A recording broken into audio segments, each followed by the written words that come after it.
Ezra chapter 1. In the first year of Cyrus king of Persia, in order to fulfill the word of the Lord spoken by Jeremiah, the Lord moved the heart of Cyrus king of Persia to make a proclamation throughout his realm and to put it in writing. This is what Cyrus king of Persia says.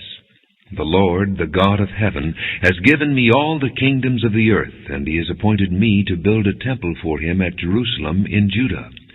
Any one of his people among you, may his God be with him, and let him go up to Jerusalem in Judah and build the temple of the Lord, the God of Israel, the God who is in Jerusalem.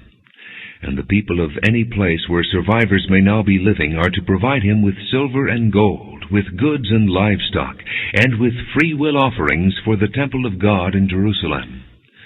Then the family heads of Judah and Benjamin, and the priests and Levites, every one whose heart God had moved, prepared to go up and build the house of the Lord in Jerusalem. All their neighbors assisted them with articles of silver and gold, with goods and livestock, and with valuable gifts, in addition to all the free will offerings. Moreover, King Cyrus brought out the articles belonging to the temple of the Lord, which Nebuchadnezzar had carried away from Jerusalem, and had placed in the temple of his God. Cyrus king of Persia had them brought by Mithredath the treasurer, who counted them out to Sheshbazzar the prince of Judah. This was the inventory: gold dishes 30, silver dishes 1,000, silver pans 29, gold bowls 30, matching silver bowls 410, other articles 1,000.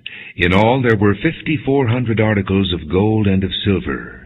Sheshbazzar brought all these along when the exiles came up from Babylon to Jerusalem.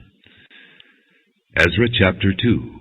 Now these are the people of the province who came up from the captivity of the exiles, whom Nebuchadnezzar king of Babylon had taken captive to Babylon. They returned to Jerusalem and Judah, each to his own town, in company with Zerubbabel, Joshua, Nehemiah, Sariah, Realiah, Mordecai, Bilshan, Mizpar, Bigvai, Rehum, and Baanah. The list of the men of the people of Israel: the descendants of Parosh, 2,172, of Shephatiah, 372, of Arah, 775, of Pahath-Moab, through the line of Joshua and Joab, 2,812, of Elam, 1,254, of Zatchu, 945, of Zacchai, 760, of Bani, 642, of Bebai, 623, of Asgad, 1,222, of Adonikam, 666, of Bigvai, 2,056, of Adin, 454, of Ater, through Hezekiah, 98, of Bezai, 323, of Jorah, 112, of Hashem, 223, of Gibbar, 95, the men of Bethlehem, 123, of Netophah, 56, of Anathoth, 128,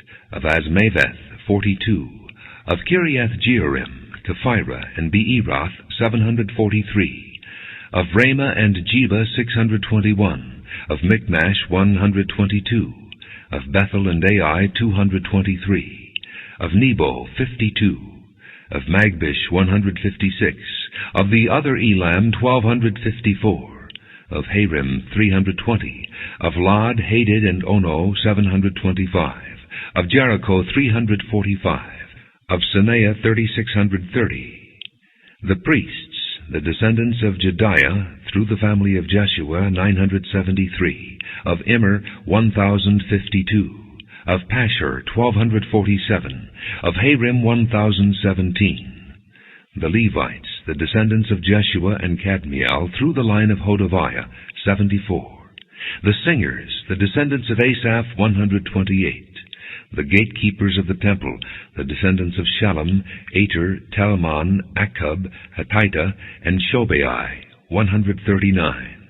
The temple servants, the descendants of Ziah, Hasupha, Tabaoth, Keros, Siaha, Padon, Labana, Hagaba, Akkub, Hagab, Shalmai, Hanan, Gittel, Gahar, Reiah, Rezin, Nakota, Gazam, Uzzah, Paseah, Besai, Asna, Meunim, Nephusim, Bakbuk, Hakupha, Harhur, Bazluth, Mahida, Harsha, Barkos, Sisera, Tema, Neziah, and Hatipha. The descendants of the servants of Solomon, the descendants of Sotai, Hassophereth, Peruda, Jaala, Darkon, Gittel, Shephatiah, Hattil, Pochereth, Hazabaim, and Amai. The temple servants and the descendants of the servants of Solomon, 392. The following came up from the towns of Tel Melah, Tel Harsha, Kerub, Adon, and Immer, but they could not show that their families were descended from Israel. The descendants of Deliah, Tobiah, and Nekoda, 652. And from among the priests, the descendants of Hobaiah, Hakaz, and Barzillai, a man who had married a daughter of Barzillai the Gileadite and was called by that name. These searched for their family records, but they could not find them, and so were excluded from the priesthood as unclean. The governor ordered them not to eat any of the most sacred food until there was a priest ministering with the Urim and Thummim. The whole company numbered 42,360, besides their 7,337 men servants and maid servants, and they also had 200 men and women singers. They had 736 horses, 245 mules, 435 camels, and 6,720 donkeys. When they arrived at the house of the Lord in Jerusalem, some of the heads of the families gave free will offerings toward the rebuilding of the house of God on its site. According to their ability, they gave to the treasury for this work 61,000 drachmas of gold, 5,000 minas of silver, and 100 priestly garments. The priests, the Levites, the singers, the gatekeepers, and the temple servants settled in their own towns, along with some of the other people, and the rest of the Israelites settled in their towns. Ezra chapter 3. When the 7th month came, and the Israelites had settled in their towns, the people assembled as one man in Jerusalem. Then Jeshua, son of Jozadak, and his fellow priests, and Zerubbabel, son of Shealtiel, and his associates, began to build the altar of the God of Israel to sacrifice burnt offerings on it, in accordance with what is written in the law of Moses, the man of God. Despite their fear of the peoples around them, they built the altar on its foundation and sacrificed burnt offerings on it to the Lord, both the morning and evening sacrifices. Then, in accordance with what is written, they celebrated the Feast of Tabernacles with the required number of burnt offerings prescribed for each day. After that, they presented the regular burnt offerings, the new moon sacrifices, and the sacrifices for all the appointed sacred feasts of the Lord, as well as those brought as free will offerings to the Lord. On the first day of the 7th month they began to offer burnt offerings to the Lord, though the foundation of the Lord's temple had not yet been laid. Then they gave money to the masons and carpenters, and gave food and drink and oil to the people of Sidon and Tyre, so that they would bring cedar logs by sea from Lebanon to Joppa, as authorized by Cyrus king of Persia. In the 2nd month of the 2nd year after their arrival at the house of God in Jerusalem, Zerubbabel, son of Shealtiel, Jeshua, son of Jozadak, and the rest of their brothers, the priests and the Levites, and all who had returned from the captivity to Jerusalem, began the work, appointing Levites 20 years of age and older to supervise the building of the house of the Lord. Jeshua and his sons and brothers, and Kadmiel and his sons, descendants of Hodaviah, and the sons of Henadad and their sons and brothers, all Levites, joined together in supervising those working on the house of God. When the builders laid the foundation of the temple of the Lord, the priests in their vestments and with trumpets, and the Levites, the sons of Asaph, with cymbals, took their places to praise the Lord, as prescribed by David king of Israel. With praise and thanksgiving they sang to the Lord, "He is good. His love to Israel endures forever." And all the people gave a great shout of praise to the Lord, because the foundation of the house of the Lord was laid. But many of the older priests and Levites and family heads who had seen the former temple wept aloud when they saw the foundation of this temple being laid, while many others shouted for joy. No one could distinguish the sound of the shouts of joy from the sound of weeping, because the people made so much noise, and the sound was heard far away. Ezra chapter 4. When the enemies of Judah and Benjamin heard that the exiles were building a temple for the Lord, the God of Israel, they came to Zerubbabel and to the heads of the families and said, "Let us help you build, because like you we seek your God and have been sacrificing to him since the time of Esarhaddon, king of Assyria, who brought us here." But Zerubbabel, Jeshua, and the rest of the heads of the families of Israel answered, "You have no part with us in building a temple to our God. We alone will build it for the Lord, the God of Israel, as King Cyrus, the king of Persia, commanded us." Then the peoples around them set out to discourage the people of Judah and make them afraid to go on building. They hired counselors to work against them and frustrate their plans during the entire reign of Cyrus, king of Persia, and down to the reign of Darius, king of Persia. At the beginning of the reign of Xerxes, they lodged an accusation against the people of Judah and Jerusalem. And in the days of Artaxerxes, king of Persia, Bishlam, Mithridath, Tabeal, and the rest of his associates wrote a letter to Artaxerxes. The letter was written in Aramaic script and in the Aramaic language. Rehum, the commanding officer, and Shimshai, the secretary, wrote a letter against Jerusalem to Artaxerxes the king as follows. Rehum, the commanding officer, and Shimshai, the secretary, together with the rest of their associates, the judges and officials over the men from Tripolis, Persia, Erech, and Babylon, the Elamites of Susa, and the other people whom the great and honorable Ashurbanipal deported and settled in the city of Samaria and elsewhere in Trans-Euphrates. This is a copy of the letter they sent him. To King Artaxerxes, from your servants, the men of Trans-Euphrates, the king should know that the Jews who came up to us from you have gone to Jerusalem and are rebuilding that rebellious and wicked city. They are restoring the walls and repairing the foundations. Furthermore, the king should know that if this city is built and its walls are restored, no more taxes, tribute, or duty will be paid, and the royal revenues will suffer. Now, since we are under obligation to the palace, and it is not proper for us to see the king dishonored, we are sending this message to inform the king, so that a search may be made in the archives of your predecessors. In these records you will find that this city is a rebellious city, troublesome to kings and provinces, a place of rebellion from ancient times. That is why this city was destroyed.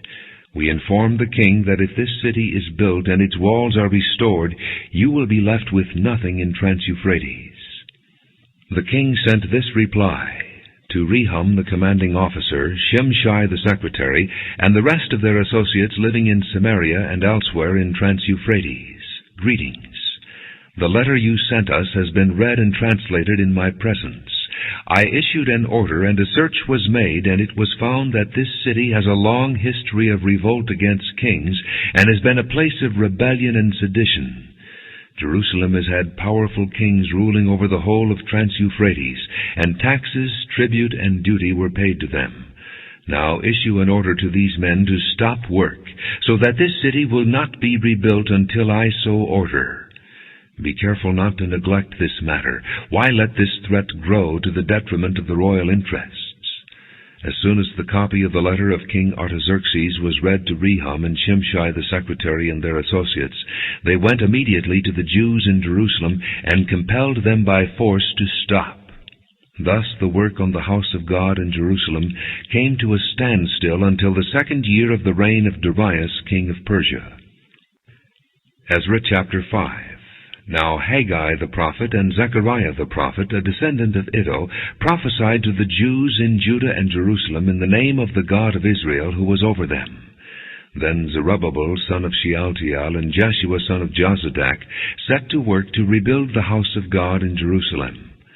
And the prophets of God were with them, helping them. At that time Tattenai, governor of Trans-Euphrates, and Shethar-Bozenai and their associates went to them and asked, "Who authorized you to rebuild this temple and restore this structure?"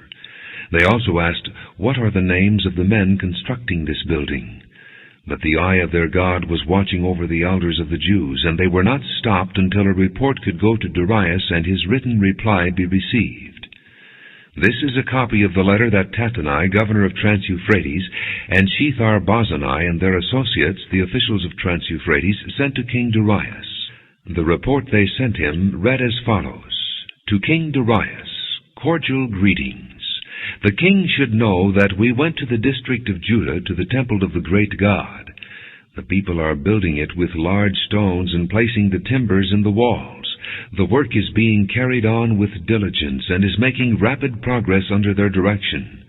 We questioned the elders and asked them who authorized you to rebuild this temple and restore this structure. We also asked them their names so that we could write down the names of their leaders for your information. This is the answer they gave us. We are the servants of the God of heaven and earth, and we are rebuilding the temple that was built many years ago, one that a great king of Israel built and finished. But because our fathers angered the God of heaven, he handed them over to Nebuchadnezzar the Chaldean king of Babylon, who destroyed this temple and deported the people to Babylon. However, in the first year of Cyrus king of Babylon, King Cyrus issued a decree to rebuild this house of God. He even removed from the temple of Babylon the gold and silver articles of the house of God which Nebuchadnezzar had taken from the temple in Jerusalem and brought to the temple in Babylon. Then King Cyrus gave them to a man named Sheshbazzar, whom he had appointed governor, and he told him, "Take these articles and go and deposit them in the temple in Jerusalem, and rebuild the house of God on its site." So this Sheshbazzar came and laid the foundations of the house of God in Jerusalem. From that day to the present it has been under construction, but is not yet finished. Now if it pleases the king, let a search be made in the royal archives of Babylon to see if King Cyrus did in fact issue a decree to rebuild this house of God in Jerusalem. Then let the king send us his decision in this matter. Ezra chapter 6. King Darius then issued an order, and they searched in the archives stored in the treasury at Babylon. A scroll was found in the citadel of Ecbatana in the province of Media, and this was written on it. Memorandum. In the first year of King Cyrus, the king issued a decree concerning the temple of God in Jerusalem. Let the temple be rebuilt as a place to present sacrifices, and let its foundations be laid. It is to be 90 feet high and 90 feet wide, with 3 courses of large stones and 1 of timbers. The costs are to be paid by the royal treasury. Also the gold and silver articles of the house of God, which Nebuchadnezzar took from the temple in Jerusalem and brought to Babylon, are to be returned to their places in the temple in Jerusalem, and they are to be deposited in the house of God. Now then, Tattenai, governor of Trans-Euphrates, and Shethar-Bozenai, and you, their fellow officials of that province, stay away from there. Do not interfere with the work on this temple of God. Let the governor of the Jews and the Jewish elders rebuild this house of God on its site. Moreover, I hereby decree what you are to do for these elders of the Jews in the construction of this house of God. The expenses of these men are to be fully paid out of the royal treasury from the revenues of Trans-Euphrates, so that the work will not stop. Whatever is needed, young bulls, rams, male lambs for burnt offerings to the God of heaven, and wheat, salt, wine, and oil, as requested by the priests in Jerusalem, must be given them daily without fail, so that they may offer sacrifices pleasing to the God of heaven, and pray for the well-being of the king and his sons. Furthermore, I decree that if anyone changes this edict, a beam is to be pulled from his house, and he is to be lifted up and impaled on it. And for this crime his house is to be made a pile of rubble. May God, who has caused his name to dwell there, overthrow any king or people who lifts a hand to change this decree or to destroy this temple in Jerusalem. I, Darius, have decreed it. Let it be carried out with diligence. Then, because of the decree King Darius had sent, Tattenai, governor of Trans-Euphrates, and Shethar-Bozenai and their associates carried it out with diligence. So the elders of the Jews continued to build and prosper under the preaching of Haggai the prophet and Zechariah, a descendant of Iddo. They finished building the temple according to the command of the God of Israel and the decrees of Cyrus, Darius, and Artaxerxes, kings of Persia. The temple was completed on the 3rd day of the month Adar, in the 6th year of the reign of King Darius. Then the people of Israel, the priests, the Levites, and the rest of the exiles, celebrated the dedication of the house of God with joy. For the dedication of this house of God they offered 100 bulls, 200 rams, 400 male lambs, and as a sin offering for all Israel 12 male goats, one for each of the tribes of Israel. And they installed the priests in their divisions and the Levites in their groups for the service of God at Jerusalem, according to what is written in the book of Moses. On the 14th day of the first month, the exiles celebrated the Passover.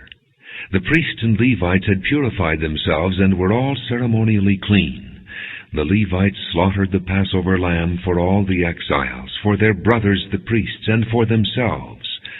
So the Israelites who had returned from the exile ate it, together with all who had separated themselves from the unclean practices of their Gentile neighbors, in order to seek the Lord, the God of Israel. For 7 days they celebrated with joy the feast of unleavened bread, because the Lord had filled them with joy by changing the attitude of the king of Assyria, so that he assisted them in the work on the house of God, the God of Israel. Ezra chapter 7. After these things, during the reign of Artaxerxes king of Persia, Ezra son of Sariah, the son of Azariah, the son of Hilkiah, the son of Shallum, the son of Zadok, the son of Ahitub, the son of Amariah, the son of Azariah, the son of Meraioth, the son of Zerahiah, the son of Uzzi, the son of Buckai, the son of Abishua, the son of Phinehas, the son of Eleazar, the son of Aaron the chief priest. This Ezra came up from Babylon. He was a teacher well versed in the law of Moses, which the Lord, the God of Israel, had given. The king had granted him everything he asked, for the hand of the Lord his God was on him. Some of the Israelites, including priests, Levites, singers, gatekeepers, and temple servants, also came up to Jerusalem in the 7th year of King Artaxerxes. Ezra arrived in Jerusalem in the 5th month of the 7th year of the king. He had begun his journey from Babylon on the 1st day of the 1st month, and he arrived in Jerusalem on the 1st day of the 5th month, for the gracious hand of his God was on him. For Ezra had devoted himself to the study and observance of the law of the Lord, and to teaching its decrees and laws in Israel. This is a copy of the letter King Artaxerxes had given to Ezra the priest and teacher, a man learned in matters concerning the commands and decrees of the Lord for Israel. Artaxerxes, king of kings, to Ezra the priest, a teacher of the law of the God of heaven. Greetings. Now I decree that any of the Israelites in my kingdom, including priests and Levites, who wish to go to Jerusalem with you, may go. You are sent by the king and his 7 advisers to inquire about Judah and Jerusalem with regard to the law of your God which is in your hand. Moreover, you are to take with you the silver and gold that the king and his advisers have freely given to the God of Israel, whose dwelling is in Jerusalem, together with all the silver and gold you may obtain from the province of Babylon, as well as the free will offerings of the people and priests for the temple of their God in Jerusalem. With this money be sure to buy bulls, rams, and male lambs, together with their grain offerings and drink offerings, and sacrifice them on the altar of the temple of your God in Jerusalem. You and your brother Jews may then do whatever seems best with the rest of the silver and gold, in accordance with the will of your God. Deliver to the God of Jerusalem all the articles entrusted to you for worship in the temple of your God, and anything else needed for the temple of your God that you may have occasion to supply, you may provide from the royal treasury.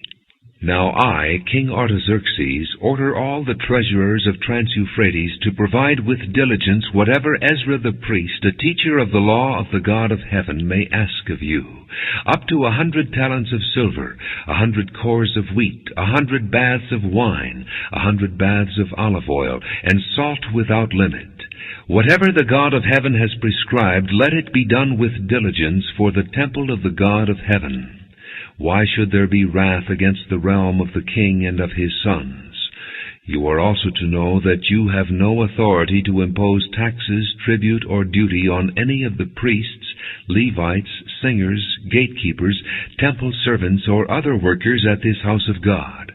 And you, Ezra, in accordance with the wisdom of your God which you possess, appoint magistrates and judges to administer justice to all the people of Trans-Euphrates, all who know the laws of your God. And you are to teach any who do not know them.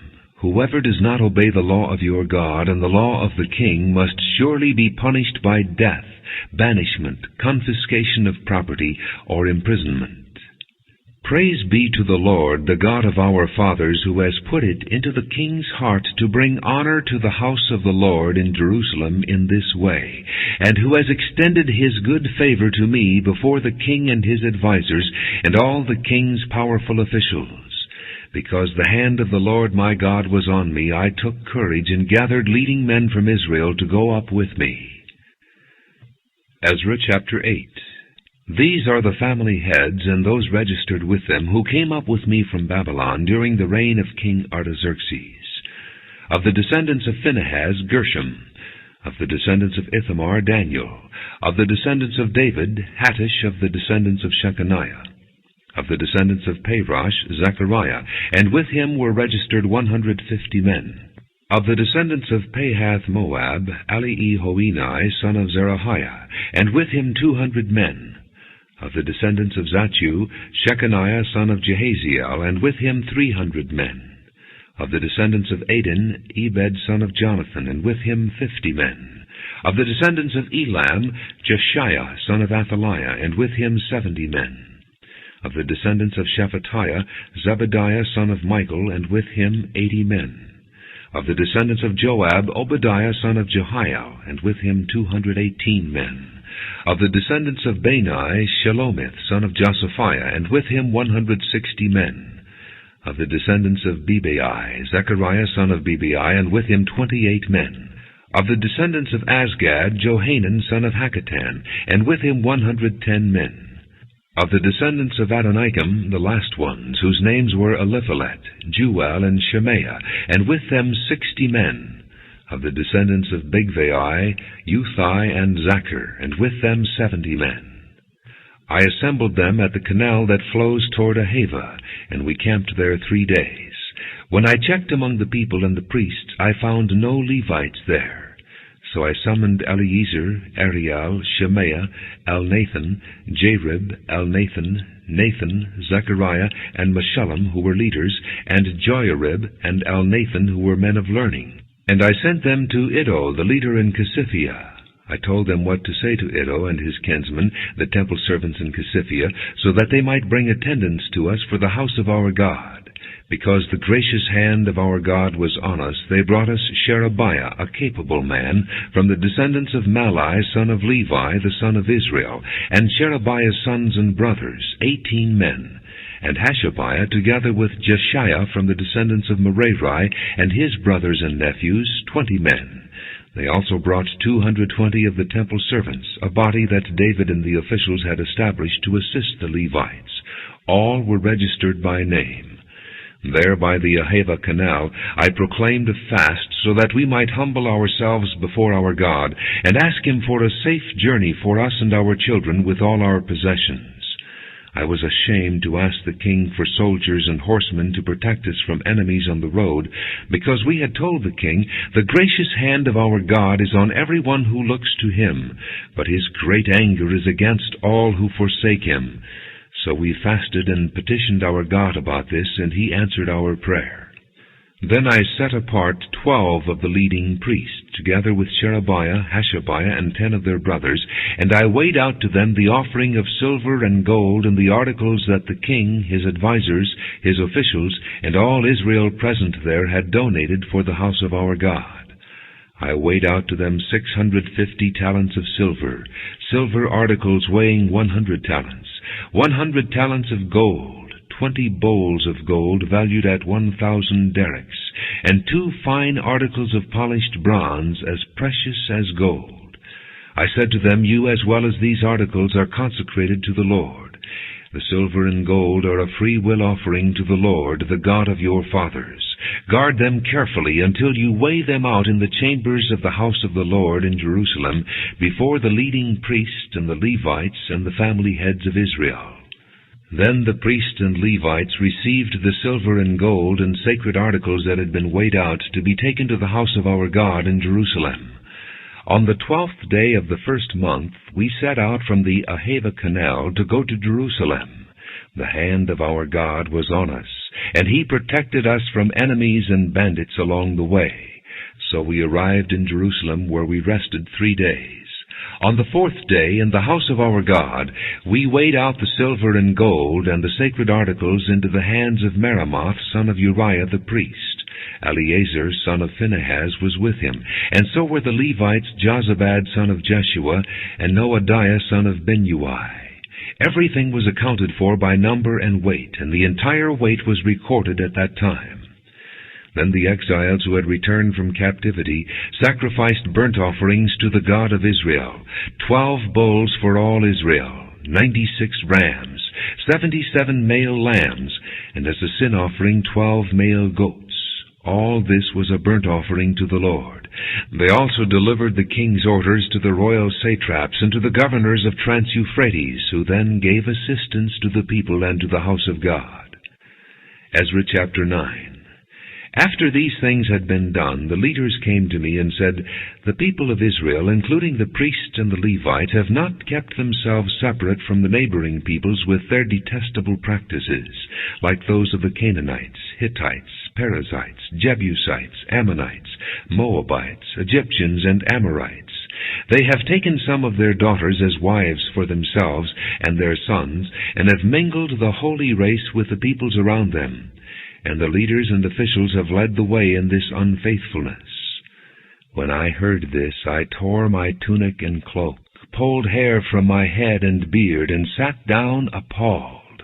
Then everyone who trembled at the words of the God of Israel gathered around me because of this unfaithfulness of the exiles, and I sat there appalled until the evening sacrifice. Then at the evening sacrifice I rose from my self-abasement with my tunic and cloak torn, and fell on my knees with my hands spread out to the Lord my God, and prayed, "O my God, I am too ashamed and disgraced to lift up my face to you, my God, because our sins are higher than our heads, and our guilt has reached to the heavens. From the days of our forefathers until now, our guilt has been great. Because of our sins, we and our kings and our priests have been subjected to the sword and captivity, to pillage and humiliation at the hand of foreign kings, as it is today. But now, for a brief moment, the Lord our God has been gracious in leaving us a remnant and giving us a firm place in His sanctuary. And so our God gives light to our eyes and a little relief in our bondage. Though we are slaves, our God has not deserted us in our bondage. He has shown us kindness in the sight of the kings of Persia. He has granted us new life to rebuild the house of our God and repair its ruins, and He has given us a wall of protection in Judah and Jerusalem. But now, O our God, what can we say after this? For we have disregarded the commands you gave through your servants, the prophets, when you said, 'The land you are entering to possess is a land polluted by the corruption of its peoples. By their detestable practices they have filled it with their impurity from one end to the other. Therefore do not give your daughters in marriage to their sons, or take their daughters for your sons. Do not seek a treaty of friendship with them at any time, that you may be strong and eat the good things of the land, and leave it to your children as an everlasting inheritance.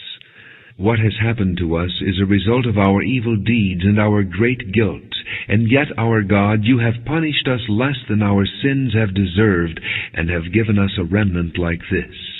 Shall we again break your commands and intermarry with the peoples who commit such detestable practices? Would you not be angry enough with us to destroy us, leaving us no remnant or survivor? O Lord God of Israel, you are righteous. We are left this day as a remnant. Here we are before you in our guilt, though because of it not one of us can stand in your presence." Ezra chapter 10. While Ezra was praying and confessing, weeping and throwing himself down before the house of God, a large crowd of Israelites, men, women, and children, gathered around him. They too wept bitterly. Then Shechaniah, son of Jehiel, one of the descendants of Elam, said to Ezra, "We have been unfaithful to our God by marrying foreign women from the peoples around us. But in spite of this, there is still hope for Israel. Now let us make a covenant before our God to send away all these women and their children in accordance with the counsel of my Lord and of those who fear the commands of our God. Let it be done according to the law. Rise up. This matter is in your hands. We will support you, so take courage and do it. So Ezra rose up and put the leading priests and Levites and all Israel under oath to do what had been suggested, and they took the oath. Then Ezra withdrew from before the house of God and went to the room of Jehohanan, son of Eliashib. While he was there, he ate no food and drank no water, because he continued to mourn over the unfaithfulness of the exiles. A proclamation was then issued throughout Judah and Jerusalem for all the exiles to assemble in Jerusalem. Anyone who failed to appear within 3 days would forfeit all his property in accordance with the decision of the officials and elders, and would himself be expelled from the assembly of the exiles. Within the 3 days all the men of Judah and Benjamin had gathered in Jerusalem. And on the 20th day of the 9th month, all the people were sitting in the square before the house of God, greatly distressed by the occasion and because of the rain. Then Ezra the priest stood up and said to them, "You have been unfaithful. You have married foreign women, adding to Israel's guilt. Now make confession to the Lord, the God of your fathers, and do His will. Separate yourselves from the peoples around you and from your foreign wives." The whole assembly responded with a loud voice, "You are right. We must do as you say. But there are many people here, and it is the rainy season, so we cannot stand outside. Besides, this matter cannot be taken care of in a day or two, because we have sinned greatly in this thing. Let our officials act for the whole assembly. Then let everyone in our towns who has married a foreign woman come at a set time, along with the elders and judges of each town, until the fierce anger of our God in this matter is turned away from us." Only Jonathan son of Asahel and Jeziah son of Tikvah, supported by Meshullam and Shabbathai the Levite, opposed this. So the exiles did as was proposed. Ezra the priest selected men who were family heads, one from each family division, and all of them designated by name. On the first day of the 10th month they sat down to investigate the cases. And by the first day of the first month they finished dealing with all the men who had married foreign women. Among the descendants of the priests, the following had married foreign women. From the descendants of Jeshua son of Jozadak and his brothers, Maaseiah, Eliezer, Jarib, and Gedaliah. They all gave their hands in pledge to put away their wives, and for their guilt they each presented a ram from the flock as a guilt offering. From the descendants of Immer, Hanani and Zebediah. From the descendants of Harim, Maaseiah, Elijah, Shemaiah, Jehiel, and Uzziah. From the descendants of Pashur, Elioenai, Maaseiah, Ishmael, Nathanael, Jozabad, and Elasa. Among the Levites, Jozabad, Shimei, Kaliah, that is, Kalita, Pethahiah, Judah, and Eliezer. From the singers, Eliashib. From the gatekeepers, Shallum, Telem, and Uri. And among the other Israelites, from the descendants of Parash, Ramiah, Isaiah, Malchijah, Mijamin, Eleazar, Malchijah, and Benaiah. From the descendants of Elam, Mattaniah, Zechariah, Jehiel, Abdi, Jeremoth, and Elijah. From the descendants of Zatu, Elioenai, Eliashib, Mattaniah, Jeremoth, Zabad, and Aziza. From the descendants of Bebai, Jehohanan, Hananiah, Zabai, and Athli. From the descendants of Bani, Meshullam, Malach, Adiah, Jashub, Sheal, and Jeremoth. From the descendants of Pahath Moab, Adnah, Kelal, Benaiah, Maaseiah, Mattaniah, Bezalel, Binui, and Manasseh. From the descendants of Harim, Eliezer, Ishijah, Malchijah, Shemaiah, Shimeon, Benjamin, Malach, and Shemariah. From the descendants of Hashem, Mattani, Mattata, Zabad, Eliphalet, Jeremiah, Manasseh, and Shimei. From the descendants of Bani, Maadai, Amram, Uel, Benaiah, Bediah, Keluhi, Vaniah, Meremoth, Eliashib, Mattaniah, Mattanai, and Jaasu. From the descendants of Binnui, Shimei, Shelemiah, Nathan, Adiah, Machnadabai, Sheshai, Sherai, Azarel, Shelemiah, Shemariah, Shelem, Amariah, and Joseph. From the descendants of Nebo, Jeiel, Mattathiah, Zabad, Zabina, Jaddai, Joel, and Benaiah. All these had married foreign women, and some of them had children by these wives.